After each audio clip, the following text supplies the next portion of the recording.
Yes, Wendy, it's clear to all of us now that a child's culture is a critical, if not the critical aspect of their experience at home. Mm-hmm. And you've said that a child's culture cannot enter the classroom before it first enters the teacher's consciousness. Mm-hmm. That really got me thinking. Mm-hmm. But I wonder if you could elaborate on it. Mm. Firstly, it's not my personal quote.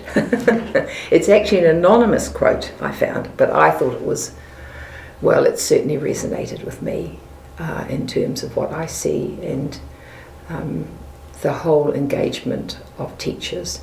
You can walk into an environment. In the first instance, you know if the environment is a pasted-on cultural experience. It might be on the walls, but is it in this place? And it's about how people engage with families. It's about deep listening. It's about really genuinely wanting to know and understand this other person's place in the world.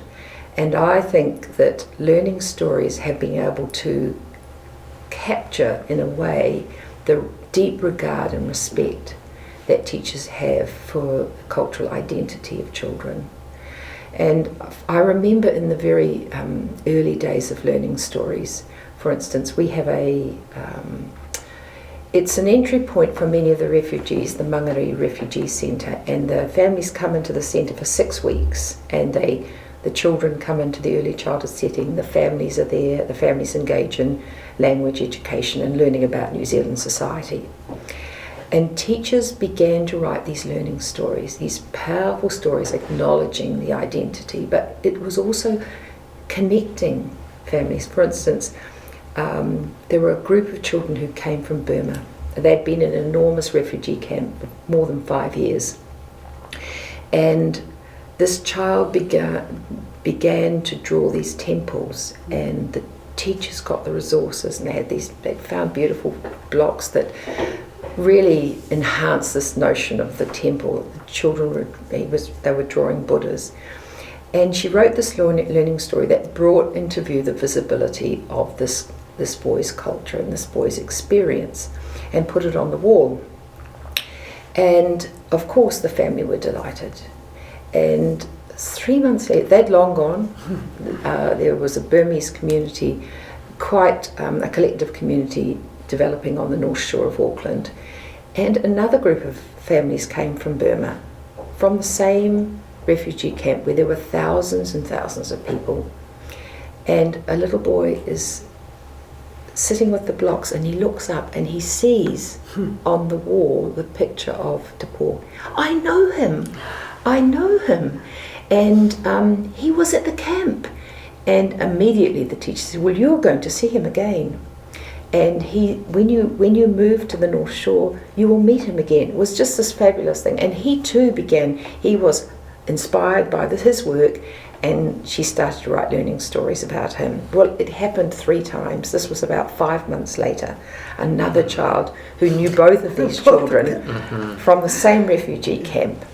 Now, in the process of writing these stories, I think there's a whole lot that's happening, not just for the children in terms of cultural identity, but acknowledgement by the teacher toward the family and their identity. And often teachers, they're coming to the space of actually not knowing. Mm-hmm.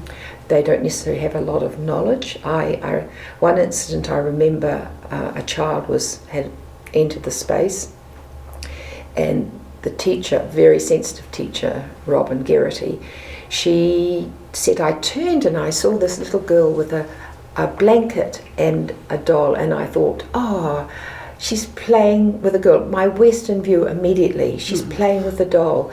And then she turned again, and she saw this 2-year-old lay out the blanket, put the doll beside the blanket and pray. And she was at that moment was sort of shocked that she had such a Western paradigm, and clearly she needed to learn more.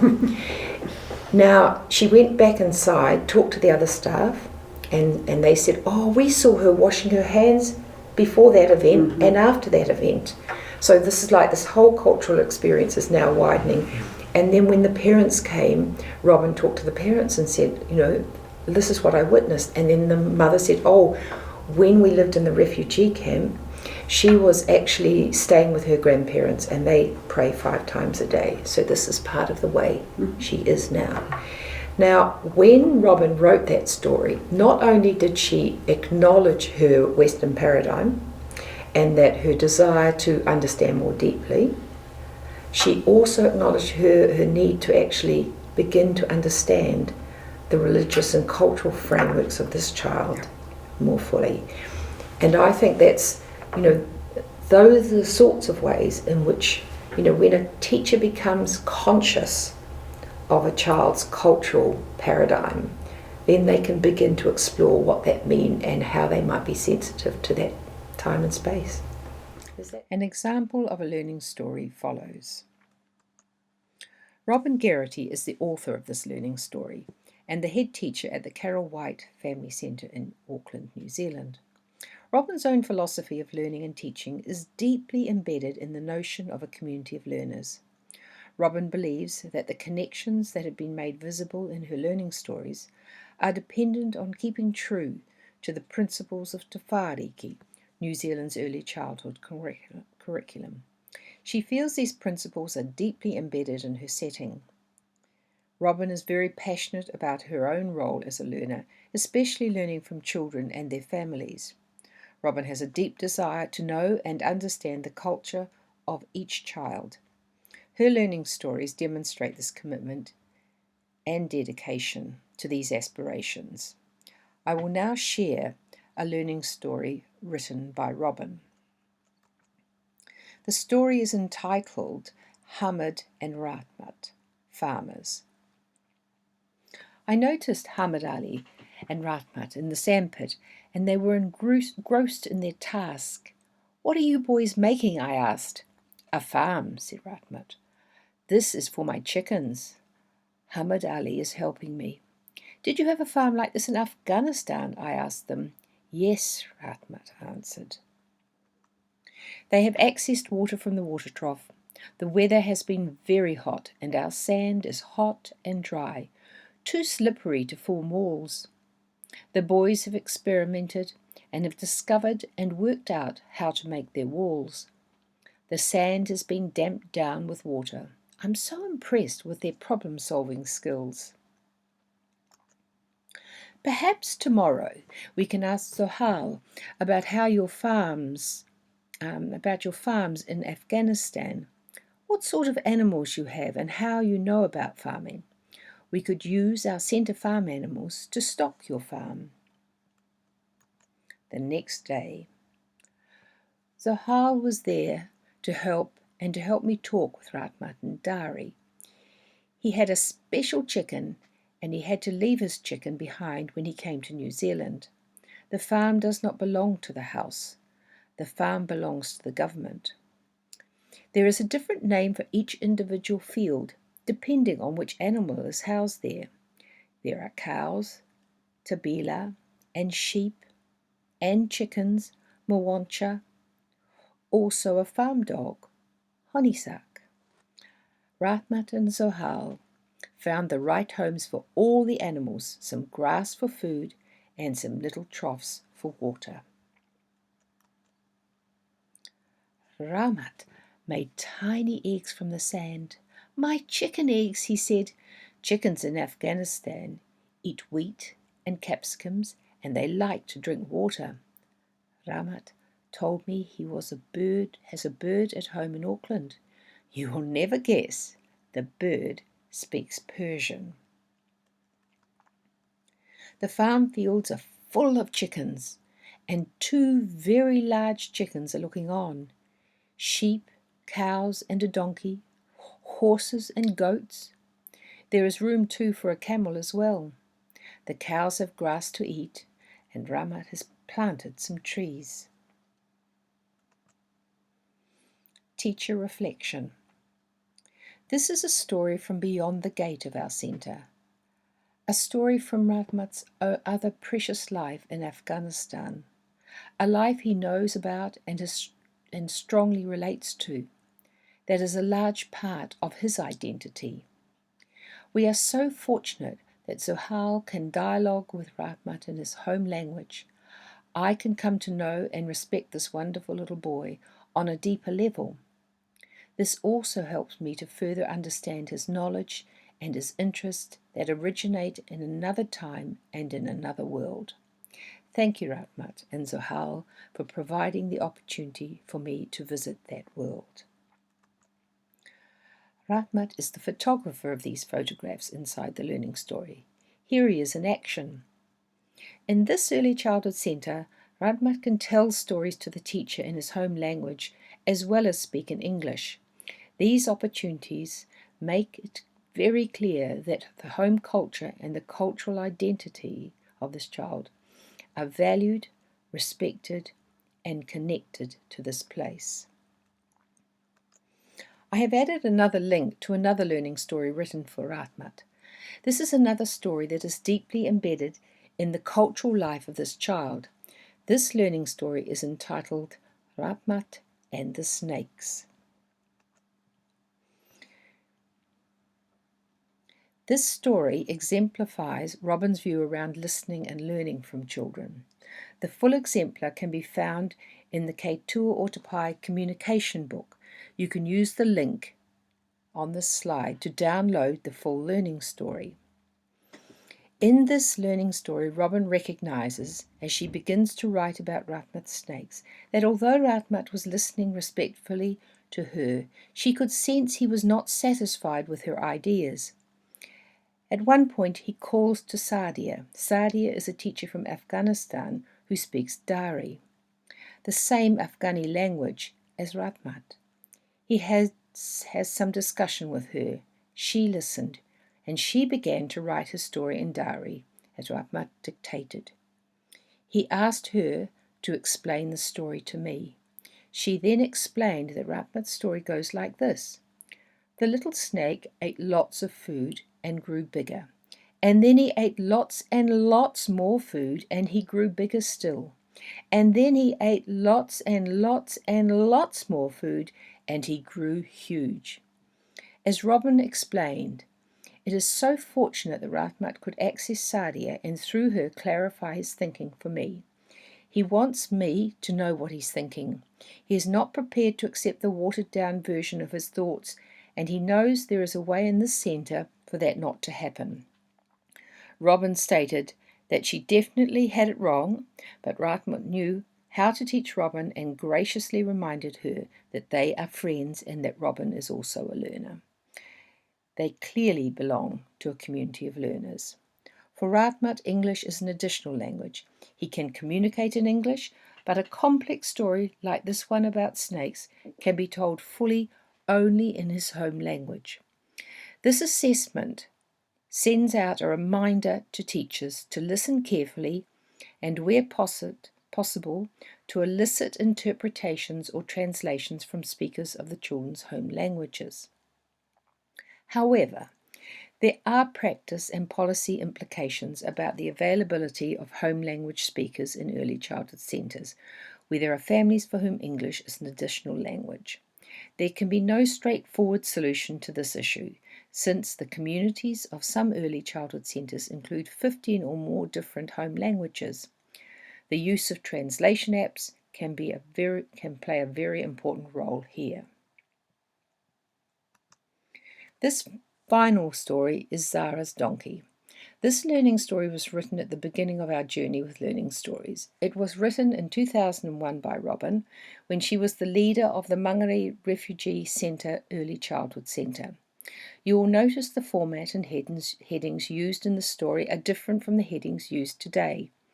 I talked about the changing names for these headings in conversation too. Again, we have provided a link to TwoYearOld, the early childhood exemplars where you can download this learning story. 2-year-old Sarah is in an early childhood centre for refugee children and their families. Families spend 6 weeks in the centre before they are resettled elsewhere. The teachers write learning stories about the children and they are translated for the families in this particular context. This story is about a rocking horse at the centre and incorporates different family perspectives on Zara's response to it.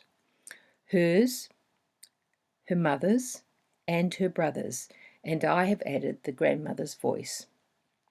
Zara's family participates in this assessment. Her mother reports that Zara asks each evening if the donkey at the centre is warm and asleep. Her brother explains that there were many donkeys at the refugee camp. Her grandmother spends considerable time at the centre and explains that the family have been donkey traders for 2 generations. The assessments are translated for the family, making them accessible. Zara's story and its retelling will go with her to her next early childhood centre to form the basis for conversations, understandings, and curriculum.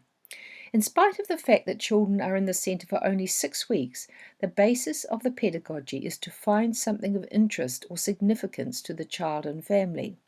This forms a foundation for the development of appropriate resources and opportunities to communicate with non-English speakers in a range of ways. For many settings and services, they do not have access to translators. Teachers in these settings have found the use of photographs to be very important. They have continued to write in English and have often subsequently discovered that the families for whom English is an additional language have found other ways to understand the learning stories. Sometimes it is older siblings reading the stories, sometimes friends or other family members are helping each other. Today, some settings are using translation software, as well as including Google Translate or special translation software that is now available. The learning story can be shared in both languages, recognizing that the translation may not be foolproof. Here is the example of Zaras Donkey. Zara is 2 years old. One morning, during her 2nd week in the country, she arrived at the centre with her mother and 3-year-old brother. She suddenly spotted the rocking horse and climbed on, rocking it herself. It was wonderful to observe her and her enthusiasm and excitement when she was on the donkey. Today, Sarah raced into the centre, this was the next day, exclaiming loudly, "A staff member who spoke her language told me she was looking for her donkey. My donkey!" she exclaimed. I brought the donkey out from the sleep room. She jumped on, rocking back and forth. The donkey ride became a daily ritual for Zara. So, short-term review, or we would now call that the analysis of the learning. Zara has found something of interest, a link to her past in actual fact. She wanted to return to the centre to ensure the rocking horse was still there. When she discovered it was not in the same place, she confidently expressed herself in order to solve her problem. Zara played this ritual out every day. So what next? Staff will build on her donkey interests, songs, stories, pictures, games and discussions. And staff will ensure that the donkey is prominently available daily for Zara. Here she is in the photograph with her brother enjoying a story. The parent's voice. Zara's mother tells us, Zara asks each night, "Is the donkey warm? Is the donkey sleeping? Will the donkey be there in the morning?" Zara's brother, Zakana, 3 years old, explained that they had many donkeys in the refugee camp. His family were donkey traders. The children were very much involved in their care. The grandmother's voice. Zara and Zakana's grandmother, Selina, attended the centre daily. She would often spend her days fully participating in the program. One day she explained to me, "My son traded donkeys, also my husband. The children love the donkeys. They help to feed them, and they ride on them. They were part of their daily lives." And I just want to finish with a few key ideas of what to look for in your learning stories. Assessment practices that are accessible to families and whānau, or the wider family. It's important that assessment practices are there that value the culture and identity of the child and their family. Assessments that invite families and whānau, wider family, into the curriculum. Evidence of families and whānau participating in the assessment. And lastly, assessments that encompass participation by the teachers and children in community activities beyond the gate of the early childhood setting. I'm looking forward to our next conversation, which explores some aspects of bicultural identity. Thank you for listening.